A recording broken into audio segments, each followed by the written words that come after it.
Hello നമസ്കാരമുണ്ട്.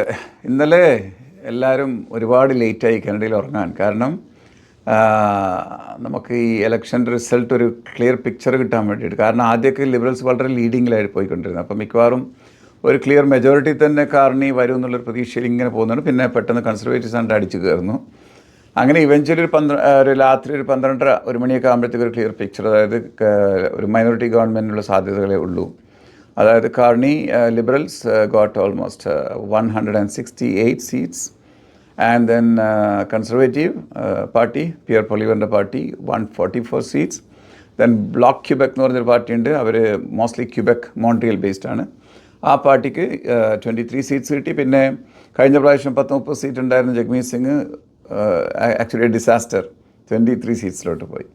അപ്പം നമുക്കിന്ന് മൊത്തത്തിൽ ഈ ഇലക്ഷൻ റിസൾട്ട് എങ്ങനെയാണ് കനേഡിയൻ എക്കോണമിയെ മൊത്തത്തിൽ എങ്ങനെയാണ് കാര്യങ്ങളൊക്കെ എങ്ങനെയാണ് ബാധിക്കുക എന്നുള്ളത് ഒന്ന് ചർച്ച ചെയ്യാം.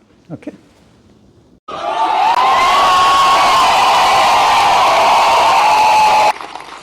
You know, I chose to enter politics because I felt we needed big changes in this country. But big changes guided by strong Canadian values. As I've met with Canadians across this great country. And those include 3 values that I want to highlight this evening. Humility. It's Canada after all. Ambition. It's Canada after all. And unity. It's Canada.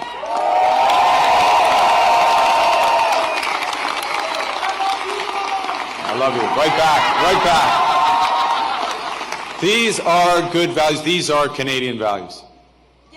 Values that I will do my best. I'm just getting worked up here. These are values that I will do my best to uphold every day as your Prime Minister. You betcha. As I've been warning for months, America wants our land, our resources, our water, our country. Never. But these are not idle threats. President Trump is trying to break us so that America can own us. That will never ever happen. Okay. അപ്പോൾ ഈ മാർക്കാണി കാനഡൻ്റെ PM ആവുന്നതോടെ എന്തൊക്കെ മാറ്റങ്ങളാണ് Canada പ്രതീക്ഷിക്കുന്നത് എന്നുള്ളതാണ് ഇപ്പോൾ ഒരു ചോദ്യം. അദ്ദേഹം ഇപ്പോൾ ടെമ്പററി തൽക്കാലം പ്രൈം മിനിസ്റ്റർ ആയിരുന്നു. അപ്പോൾ ഇനിയിപ്പോൾ ഇലക്ഷൻ കഴിഞ്ഞ് അദ്ദേഹം വീണ്ടും പ്രൈം മിനിസ്റ്റർ ആവുന്നതോടെ ഒരു വലിയൊരു പോസിറ്റീവ് ഹോപ്പ് കനേഡിയൻ പബ്ലിക്കിനുള്ളതെന്ന് പറഞ്ഞു കഴിഞ്ഞാൽ who can deal better with Donald Trump. കാരണം ഞാൻ മുമ്പത്തെ വീഡിയോയിലൊക്കെ പറഞ്ഞ മാതിരി അമേരിക്ക വളരെ വളരെ ഇമ്പോർട്ടൻ്റ് ആണ് കാനഡക്ക്.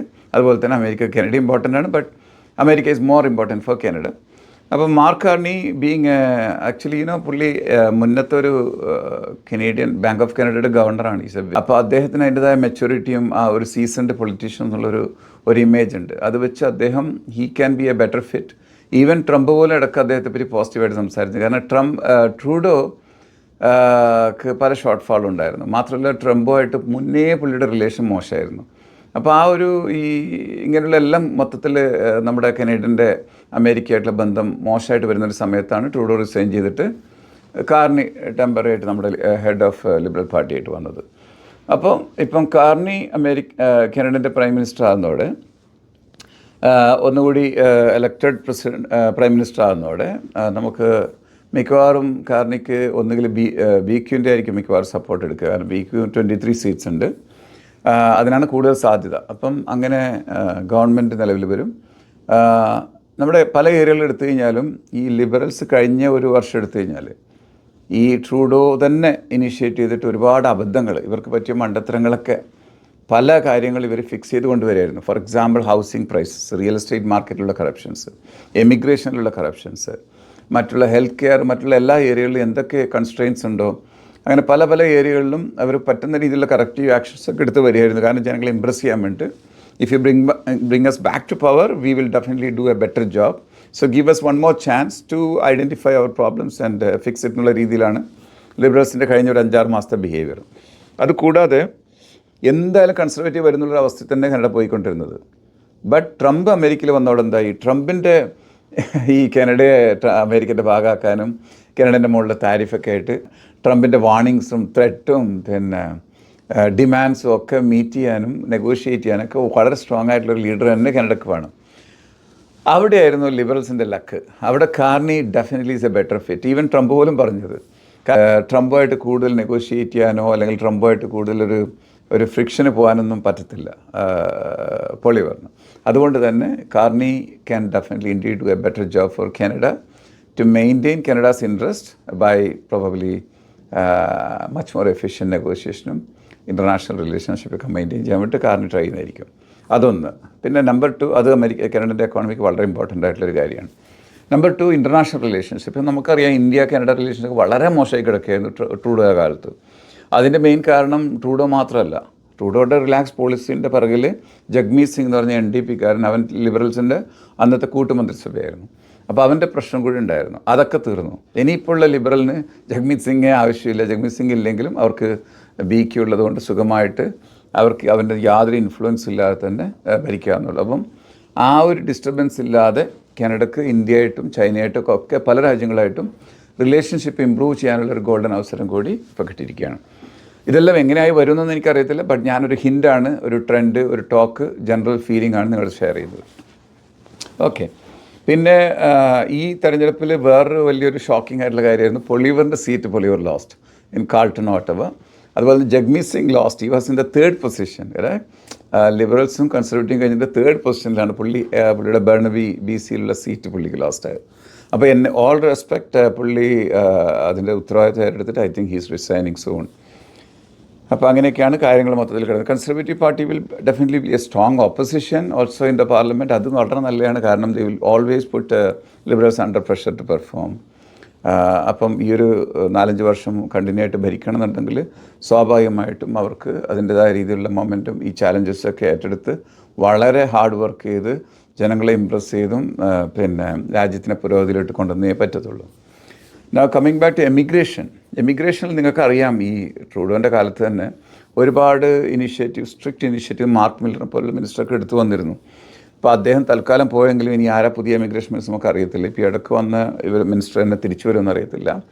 എങ്കിലും what we are expecting is to continue the momentum. ഈ സ്ട്രിക്റ്റ് മെഷേഴ്സും ഈ കൺട്രോളും ഒക്കെ കണ്ടിന്യൂ ആയിട്ട് പോയിക്കൊണ്ടിരിക്കും. കൺസർവേറ്റീവ് വന്നിരുന്നെങ്കിൽ വേഴ്സ്റ്റ് ആയതിനെ അത് ഒഴിവായി എന്ന് പറയാം. അത്രേ ഉള്ളൂ.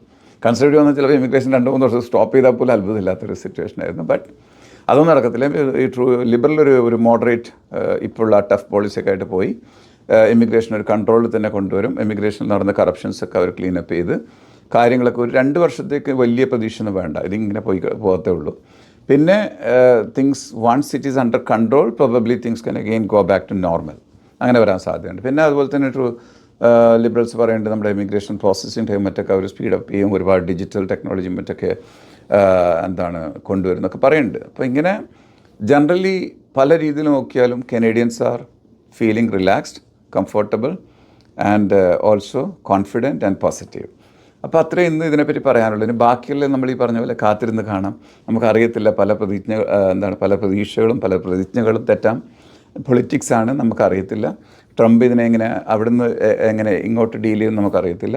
But as I told in the previous videos, end of the day Canada അമേരിക്കക്ക് ഒരു നല്ല റിലേഷൻ ഉണ്ടായിട്ട് മുന്നോട്ട് പോയാൽ 2 രാജ്യത്തിനും നല്ലതുള്ളൂ. അപ്പം മിക്കവാറും അങ്ങനെയൊക്കെ തന്നെ സംഭവിക്കാൻ സാധ്യതയുള്ളൂ. കുറച്ച് നെഗോഷിയേഷൻസും ചില പൊളിറ്റിക്കൽ ഈഗോയും ഇമേജും ഒക്കെ കീപ്പ് ചെയ്യാനുള്ള കളികളൊക്കെ അങ്ങോട്ടും ഇങ്ങോട്ടൊക്കെ നടക്കും. It's part of the politics. But I am also happy in a way probably in the future India Canada റിലേഷൻഷിപ്പൊക്കെ ഒരുപാട് ഇമ്പ്രൂവ് ആകാനാണ് സാധ്യത. അതുകൊണ്ട് തന്നെ ഇന്ത്യ സ്റ്റുഡൻസിനും മറ്റുള്ളവർക്കൊക്കെ എമിഗ്രേഷൻ തരത്തിലുള്ള റിസ്ട്രിക്ഷൻസ് ഉണ്ടെങ്കിൽ ആ ജനറലായിട്ടുള്ളൊരു ഇന്ത്യക്കാരോടുള്ളൊരു പിന്നെ ആ ഒരു ആറ്റിറ്റ്യൂഡ് കാനഡ ചേഞ്ച് ആക്കും, അല്ലെങ്കിൽ ഇന്ത്യ കാനഡയോടും ചേഞ്ച് ആകും എന്നുള്ള ഒരു പ്രതീക്ഷയിലൊക്കെ നമുക്ക് ഒരു വളരെ ശുഭവിശ്വാസത്തോടെ പോസിറ്റീവായിട്ട് ഓപ്റ്റിമിസ്റ്റിക്കായിട്ട് നമുക്ക് കാര്യങ്ങളെ പ്രതീക്ഷിക്കാം, കാത്തിരിക്കാം. അപ്പോൾ ഇന്ന് ഇത്രമാത്രം പറയാൻ ഉദ്ദേശിക്കുന്നുള്ളൂ. ഇനിയും പുതിയ എന്തെങ്കിലുമൊക്കെ നല്ല വീഡിയോ ആയിട്ട് വരുന്നവരെ ബൈ.